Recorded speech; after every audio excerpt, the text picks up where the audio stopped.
Mon nom est Brent Patterson et je suis le directeur général du département de l'irrigation et de l'eau de ferme du ministère de l'Agriculture et du Développement rural de l'Alberta. L'approvisionnement en eau, la gestion des eaux et la qualité de l'eau sont trois domaines fondamentaux sur lesquels nous travaillons à l'échelle de la province.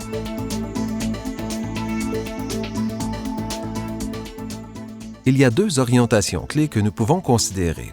Une est la planification et l'autre l'innovation. Je crois que d'un point de vue de la planification, l'industrie de l'agriculture doit comprendre les enjeux reliés à l'approvisionnement en eau et les sources d'eau disponibles. Connaître les sources d'eau disponibles et s'assurer qu'elles sont bien gérées afin de bien planifier leur futur. Nous devons regarder les demandes en eau à long terme et choisir le plan qui devra être mis en place afin d'assurer que l'eau demeure disponible au fur et à mesure que croît votre ferme ou que croît l'aspect de transformation lié à l'industrie. La seconde chose que je considère extrêmement importante et pour laquelle il y a eu beaucoup de travail et de développement est l'innovation et la technologie. Si on examine l'irrigation, qui est l'un des plus importants groupes d'usagers de l'eau dans le pays, beaucoup de travail a été réalisé en termes d'efficacité de l'utilisation de l'eau et d'irrigation.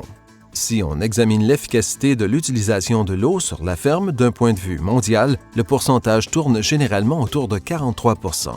Donc, je crois qu'avec ces deux aspects combinés et le fait de travailler étroitement avec les autres utilisateurs d'eau du pays, que ce soit dans les secteurs industriels, municipaux ou environnementaux, nous sommes en très bonne position pour aller de l'avant et tirer avantage de l'approvisionnement en eau que nous possédons et des opportunités de croissance de cette industrie.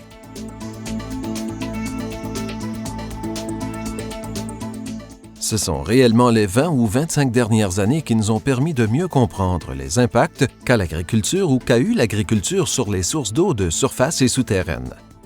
Je crois que l'un des éléments clés que les producteurs doivent considérer, de concert avec les conseillers agricoles, groupes gouvernementaux et les institutions de recherche, est la compréhension réelle du problème et d'accepter la responsabilité en tant qu'industrie.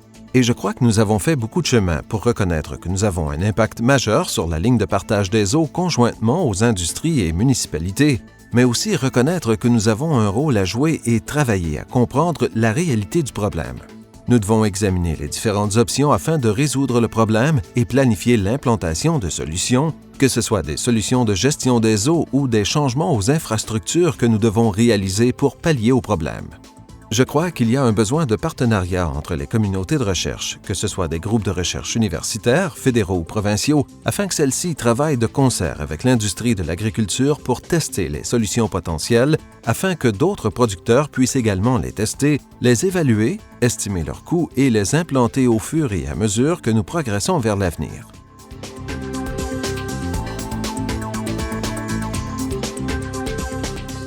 Au fond, il s'agit de comprendre comment une telle culture croît. Quelle est la qualité de l'eau utilisée pour irriguer celle-ci? Ou comment le produit est récolté, stocké et transporté? Mais il y a aussi l'eau utilisée pour traiter ce matériel. Quelle quantité de cette eau est recyclée ou réutilisée à nouveau?